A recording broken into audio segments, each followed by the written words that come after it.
One thing that keeps me puzzled, despite having studied finance and economics at the world's best universities, the following question remains unanswered. Why is it that 5,000 units of our currency is worth 1 unit of your currency, where we are the ones with the actual gold reserves?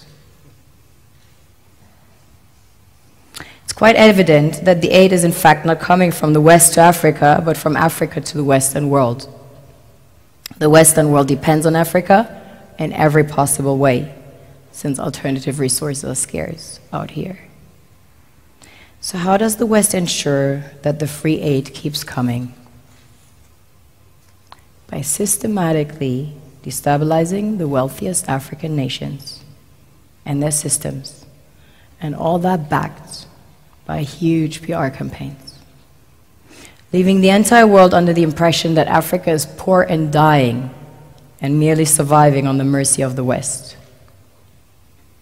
Well done, Oxfam, UNICEF, Red Cross, Life Aid, and all the other organizations that continuously run multi-million-dollar advertisement campaigns depicting charity porn to sustain that image of Africa globally. Ad campaigns paid for by innocent people under the impression to help with their donations. While one hand gives under the flashing lights of cameras, the other takes in the shadows. We all know the dollar is worthless, while the euro is merely charged with German intellect and technology, and maybe some Italian pasta. How can one expect donations from nations that have so little? It's super sweet of you to come with your colored paper in exchange for our gold and diamonds. But instead, you should come empty-handed, filled with integrity and honor. We want to share with you our wealth and invite you to share with us. The perception is that a healthy and striving Africa would not disperse its resources as freely and cheaply, which is logical. Of course, it would instead sell its resources at world market prices, which in turn would destabilize and weaken Western economies, established on the post-colonial free meal system.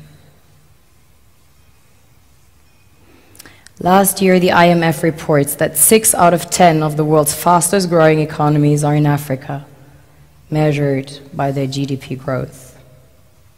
The French Treasury, for example, is receiving about $500 billion year in, year out, in foreign exchange reserves from African countries based on colonial debt they forced them to pay. Former French President Jacques Chirac stated in an interview recently that we have to be honest and acknowledge that a big part of the money in our banks comes precisely from the exploitation of the African continent.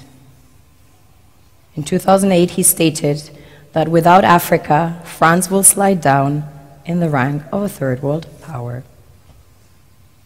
This is what happens in the human world, the world we have created. Have you ever wondered how things work in nature? One would assume that in evolution the fittest survives.